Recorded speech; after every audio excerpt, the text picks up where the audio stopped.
এডুকেশনে তোমাদের 7 চ্যাপ্টার অবধি কিন্তু কমপ্লিট হয়ে আছে। আজকের ভিডিওতে 8 চ্যাপ্টার অর্থাৎ ভারতীয় দর্শন সম্প্রদায়, এই চ্যাপ্টার থেকে কোন প্রশ্নগুলো একদম ভেরি ভেরি ইম্পর্টেন্ট সেই প্রশ্নগুলো নিয়ে কিন্তু আলোচনা করব।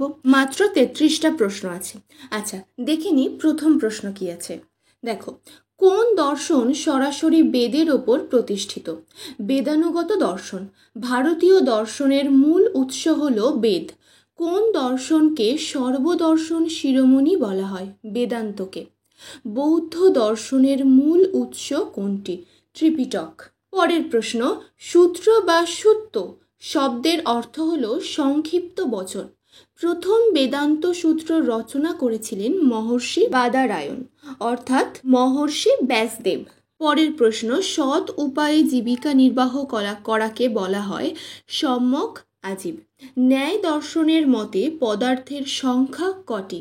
16টি। পরেরটা, ইসলামিক শিক্ষার লক্ষ্য হলো জ্ঞানের বিস্তার ঘটানো। ইসলামিক শব্দের অর্থ হলো আল্লাহ বা ঈশ্বরের কাছে সম্পূর্ণ আত্মসমর্পণ। নব্য ন্যায় দর্শনের পীঠস্থান ছিল বঙ্গদেশের নবদ্বীপ। বেদান্ত দর্শনের ভিত্তি হলো উপনিষদ।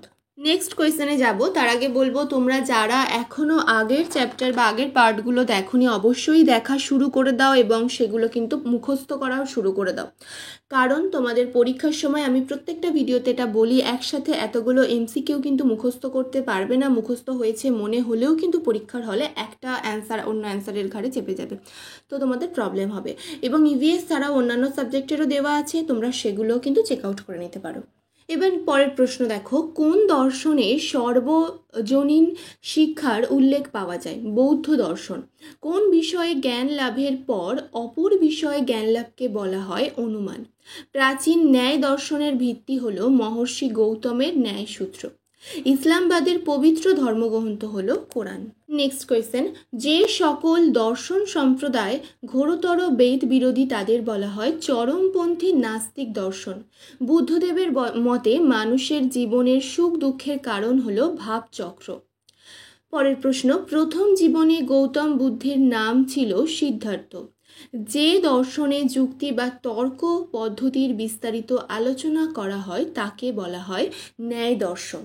নেক্সট, কোন দর্শনের পাঠ্যক্রমের তাত্ত্বিক এবং ব্যবহারিক উভয় বিষয়ের সমন্বয় ঘটেছিল? বৌদ্ধ দর্শন। বেদান্ত সম্প্রদায়ের অদ্বৈতবাদের প্রতিষ্ঠাতা হলেন শঙ্করাচার্য।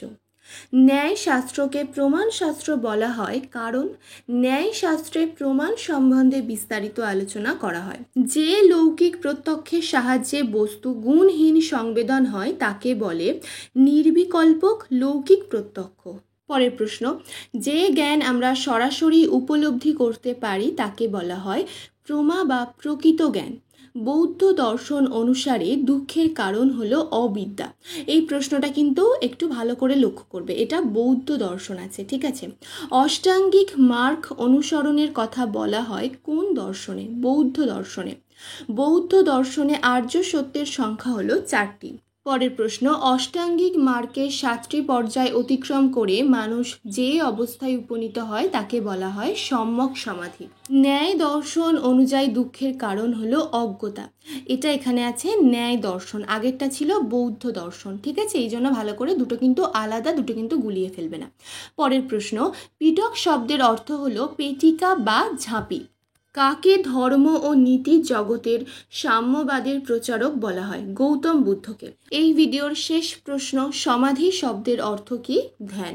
এই ভিডিওতে এই কটা প্রশ্নই আমি দিলাম এবং এর পার্ট 2 নিয়ে এই চ্যাপ্টারের আর কি প্রশ্ন গুরুত্বপূর্ণ সেটা নিয়ে আমি পরের ভিডিওতে খুব তাড়াতাড়ি আলোচনা করব।